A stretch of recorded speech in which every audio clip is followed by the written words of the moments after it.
So I'm going to give you a few examples of what I consider really innovative business models. Some of these companies we've touched upon already today. I'll touch upon a few of them again, and we can go into any more detail you want or ask questions. But I think Amazon is probably one of the greatest companies out there. Jeff Bezos is an absolute genius. Might be why he's worth over $20 billion. He has figured out a company that he started based on the concept of selling books online and harnessing what was called user groups, or essentially peer-to-peer communication, in order to provide reviews. That was the initial concept. We're going to sell books online, and we're going to harness the power of the internet, where people provide feedback about the books they purchased. Were they happy with it? Was it good? Was it, et cetera, right? We take all this for granted now, because since then we can pick movies that way, we can pick restaurants that way, we can pick hotels that way. That user experience is there. But Amazon has gone far bigger than that. So I look at the Amazon business model, and I say basically it's a business model of leveraging assets. That's the business model. How many of you have been following what Amazon's doing lately? A couple of big announcements on Amazon in the past, 30 days. The 60 Minutes special. How cool is that, right? If anything, it could just be a project of Bezos. But think about just the idea of the drone concept of delivering packages in a way that it actually reaches the consumer, essentially the goal being the same day that they order, right? So they've got this drone concept that is going to allow these sort of robotic drones to provide people packages.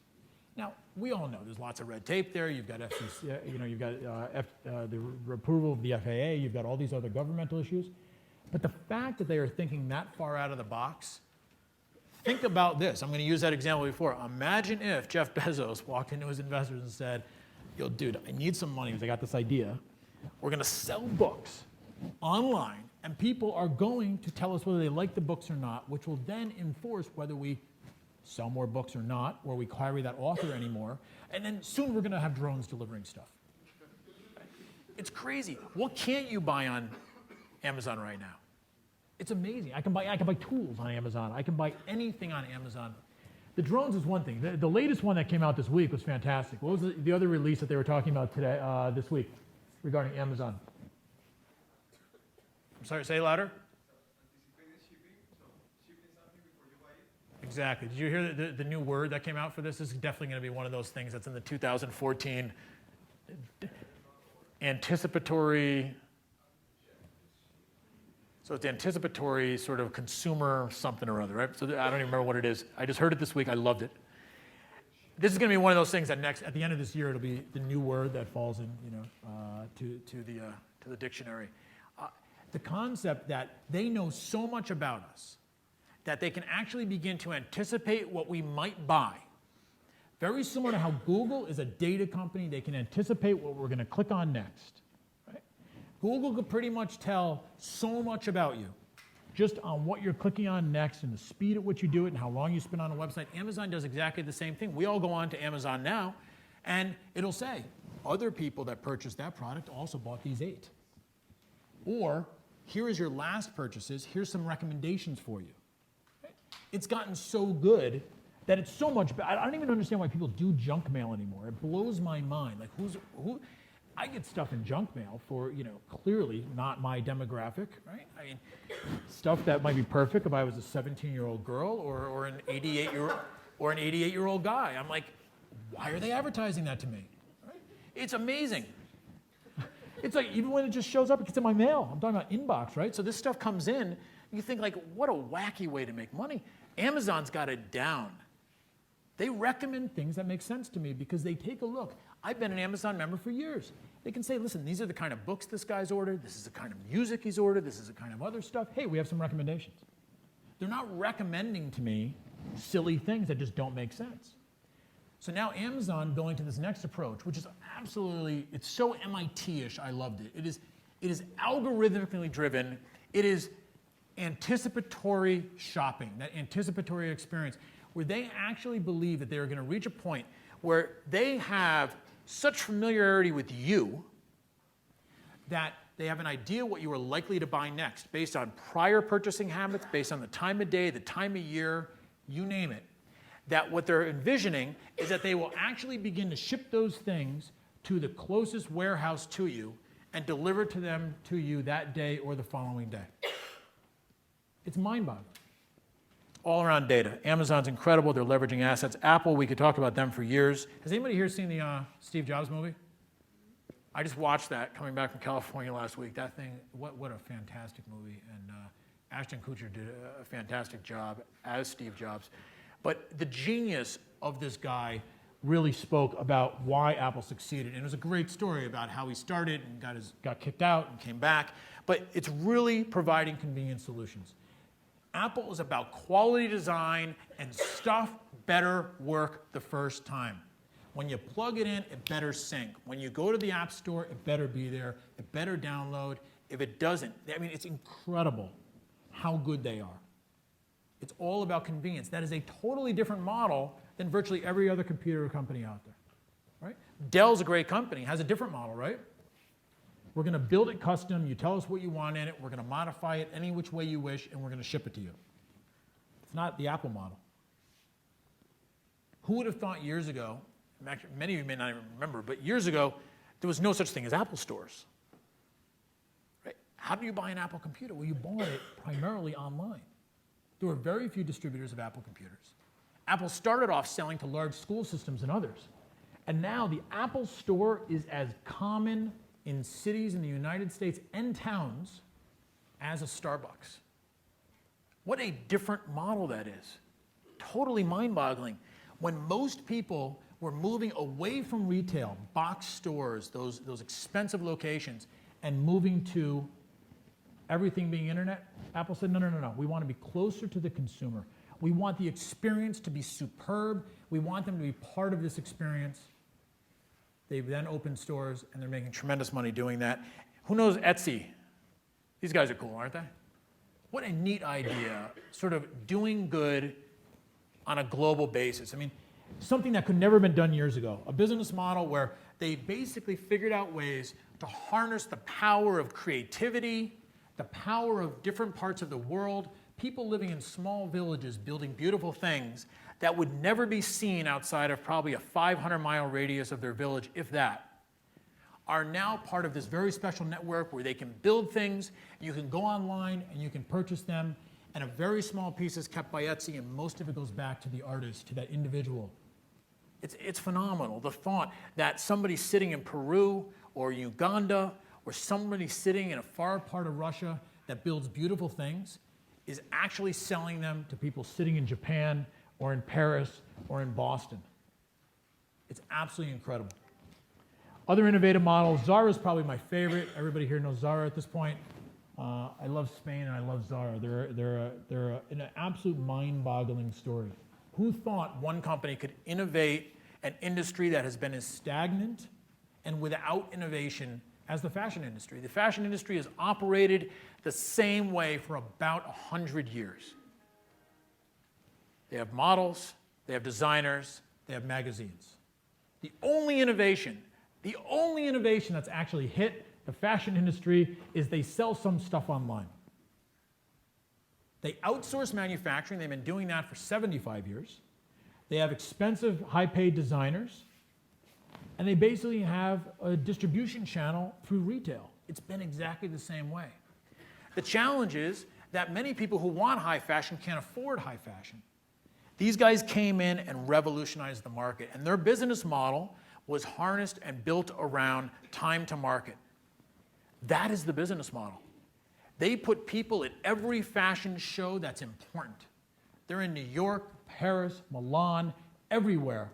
And those people are there taking sketches, taking digital photos, and those things they believe the Zara consumer would want, those things are imaged, sent back instantly to the factory. 50% of all Zara products are made in Spain. They're sent back, they're built, and they're sent to the stores. Virtually none of the products you find in a Zara last in the store more than 4 weeks, and they will not continue to replenish them. They've created this concept of scarcity. This concept that what you're buying is high fashion and it's in a limited supply. That is fantastic compared to you go to Macy's and there's 800 of the same sweaters, right? And there's 8,000 of the same men's shirts. And if I go to a different Macy's, it's exactly the same. There's no sense of scarcity there. Very low design, very high volume, right? However, if I walk into the Armani shop on Newbury Street or the Fendi shop and look at the bags, there's a sense of scarcity. High price, limited resource, this is this year's bag, this is this year's jacket. Zara basically turned it on its head and said, no. We're going to have scarcity and volume and price. And they nailed it on all of those. You don't ever see the Zara stuff at Marshalls and TJ Maxx, do you? Because they don't have excess inventory. The reason you can walk into Marshalls and TJ Maxx and pick up Burberry and Cartier and all these other brands is because Bloomingdale's and Macy's and all of them overstocked on them. The season changed. They don't know what to do with the stuff. So they slash price, 60% off, 70% off, 80% off, then boom, it's off to Marshalls. And those companies have created an entirely different business model of getting high quality goods to consumers. And Zara said, no, we're not playing that game. Let me ask you this, when's the last time you saw a Zara advertisement on TV? It doesn't exist. When's the last time you saw a Macy's one-day sale on TV? Once a day. Entirely different business model, same industry. Zara's amazing.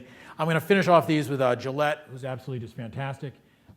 Gillette, right here in Massachusetts. You see them on your way to the airport. This is a company that created the concept. They created the first ever disposable razor, which is a fantastic concept back in the 20s. They then decided that they were going to stay at the cutting edge of technology. Gillette has over 1,000 patents just around the Mach 3 razor. They have thousands of patents within their entire portfolio. And they will not start creating a new razor until almost the patent life has expired on the existing razors on the market. They do not want to compete against themselves. They've created this mechanism, it's absolutely mind-boggling. We get the Mach 3 razor as it basically comes off the assembly line in the United States. If you go to other countries, especially developing countries, they're getting the razor that was hot here 5 years ago. Because they realize that they can sell it for a third of the price in large quantities. Those countries can't afford the Mach 3, but they can afford the one that was 5 years ago, 8 years ago, and they're buying them by the millions. And in addition to that, they created that concept of the razor blade concept, right? It's essentially, you got the razor, all you have to do is just keep buying the blades and buying the blades, and they can charge whatever they want for the blades. Or you have to start fresh with like Schick or somebody else. So it's a fantastic concept of high quality, patents there in order to maintain their position within the marketplace, and also customer stickiness. We gave them this pretty razor, it's beautiful, it's got metal on it, it's got nice colors. They're just going to keep buying the blades, and buying the blades. So it's a fantastic series of different business models within one. Other ones we're all familiar with are great groups like Kickstarter, PayPal, are really leveraging the whole P2P revolution.